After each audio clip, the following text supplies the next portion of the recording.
En fait, je dis souvent, quand je suis arrivée en Irak, j'ai pas découvert un seul pays, j'ai vraiment découvert une mosaïque, quoi. Il y avait pas une communauté qui se ressemblait. Alors forcément, il y a des ponts, il y a des liens qui se créent, des choses qui font écho, mais il y a aussi beaucoup de subtilité d'une communauté à l'autre. Donc c'était tout ça, les défis. De retour pour ce troisième épisode avec la voix de Marion Fontenille que vous venez d'écouter à l'instant, donc qui a été directrice de Radio El Salam, radio en Irak pour la paix, qui donnait la voix aux réfugiés. Donc ça a existé de 2015 à 2025. Et tout au long de ces épisodes, on a interrogé Marion Fontenille sur le rôle de Radio El Salam auprès des réfugiés irakiens. Mais en même temps, comme elle a très bien expliqué, Radio El Salam était au milieu de l'Irak, où il y a une mosaïque de communautés. Dans cet épisode, Marion Fontenille va nous expliquer les difficultés auxquelles elle a fait face, et auxquelles la radio a fait face, à donner la parole aux différentes communautés, à représenter les différentes communautés, tout en préservant l'âme de la radio, c'est-à-dire une âme qui défend la paix.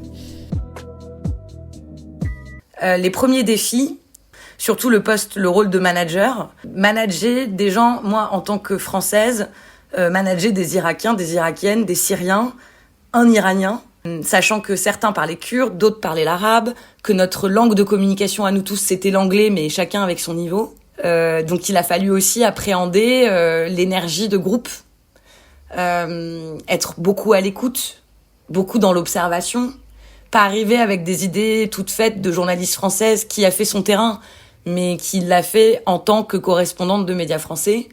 Là, je m'adressais à des gens qui sont chez eux, qui ont vécu des choses, qui ont vécu tous à leur échelle des traumatismes. L'équipe de Radio El Salam, et l'aventure, elle commençait déjà dans les murs de la radio, c'est qu'ils représentaient tous une minorité ou une partie de l'Irak et plus largement de la région. Donc j'aime pas mettre des étiquettes, donc quand je parlais d'eux ou avec eux, je les nommais pas comme ça, mais pour se figurer quand même, c'est important de le préciser, il y avait un Kurde du Kurdistan irakien, un Kurde d'Iran, une Kurde de Syrie, un Syrien, une femme yézidi, des chrétiens d'Erbil, et puis une autre journaliste de Anbar, qui est une région au sud de l'Irak. Et donc tout ce petit monde, pour pouvoir donner la parole aux autres, a dû accepter et apprendre à se rencontrer, dépasser les préjugés qu'ils pouvaient avoir d'un groupe à l'autre, d'une communauté à l'autre, et puis apprendre à travailler ensemble. Et moi, j'ai aussi dû observer ça en arrivant. Et puis surtout, petit défi, moi quand je suis arrivée, je leur ai dit, moi je vous vois pas comme des étiquettes, donc je vous vois pas toi comme le Kurde, toi comme la Yézidi, je comprends qui vous êtes et d'où vous venez, et on en parle très librement, mais pour moi vous êtes avant tout des journalistes. Donc en fait, peu importe d'où vous venez, pour moi s'il y a un terrain à faire, c'est pas en fonction de la communauté, c'est en fonction de la disponibilité. La seule chose où il faudra me dire stop, parce que j'ai peut-être pas toutes les nuances, c'est si ça vous met en danger. Mais donc, typiquement, la journaliste yézidi, c'était complexe aujourd'hui encore de l'envoyer dans le cœur de Mossoul. Voilà, on n'insiste pas. Mais par contre, le Kurde du Kurdistan irakien, qui en plus est arabophone, tu viens avec moi, on va tous les deux à Mossoul, et en plus on va couvrir quoi ? On va couvrir la reconstruction d'une des églises. Donc l'idée c'était de mélanger, enfin d'être journaliste avant d'être irakien, irakienne, syrien ou... Et donc la radio, elle évoluait comme ça. C'est-à-dire en se généralisant, et ce qui était plutôt positif à mon sens, mais en revenant aussi à l'origine, c'est-à-dire n'oublions pas la parole de ces minorités.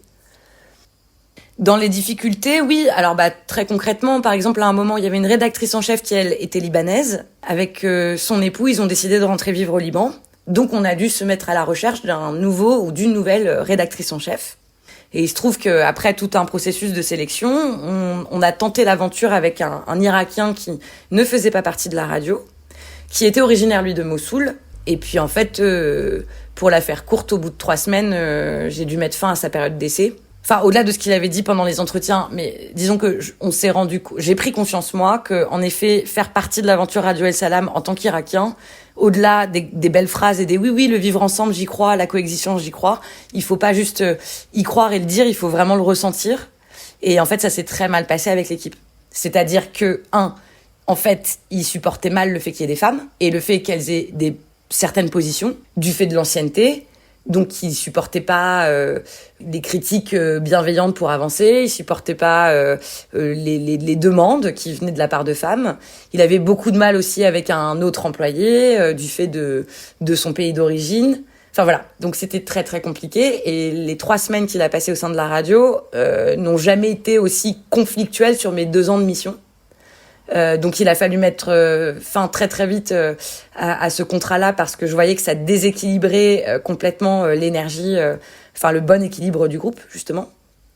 Et ça a été une vraie aventure et on en a vraiment parlé longuement avec l'équipe, groupe ouvert où chacun a pu s'exprimer. Et finalement, et la fierté, c'est la jeune femme yézidi de l'équipe qui est devenue rédactrice en chef. Enfin, je dis jeune femme, c'est une femme.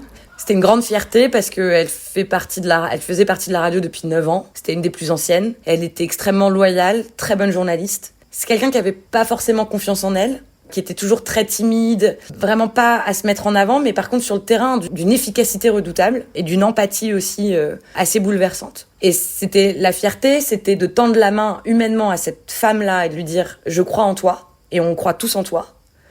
Et par ailleurs, oui, c'était quand même assez chouette aussi, 9-10 ans après la création de la radio, de se dire qu'une femme yézidi pouvait avoir un poste aussi important.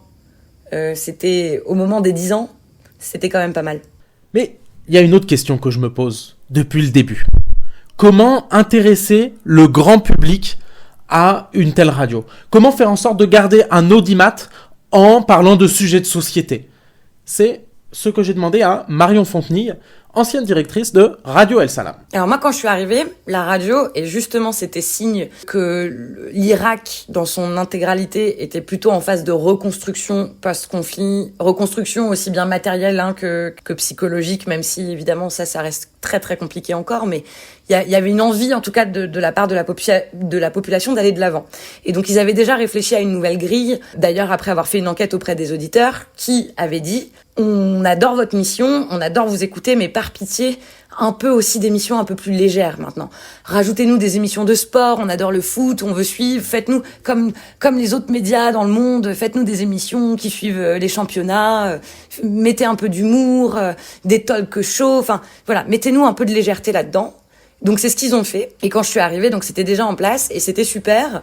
Mais du coup, ça a commencé à devenir un peu trop radio généraliste et donc un peu à perdre quand même son ADN de départ et donc à aller moins, si ce n'est dans des camps, parce qu'il en restait encore. Les journalistes allaient un peu moins dans les camps et les journalistes allaient moins prendre des nouvelles de ces populations qui avaient été déplacées. Où est-ce qu'elles étaient aujourd'hui ? Est-ce qu'elles étaient rentrées ou pas ? Alors nos correspondants dans la région le faisaient, forcément parce qu'ils étaient à Mossoul, parce qu'ils étaient dans le Sinjar, etc. Mais les journalistes de Radio El Salam sur place le faisaient moins et restaient un petit peu plus dans le studio. Et donc moi j'ai voulu remettre ça un petit peu en disant attendez, c'est super, on va garder ces émissions-là, on en a besoin. Refaisons un petit peu de terrain, retournez à la rencontre de ces populations-là.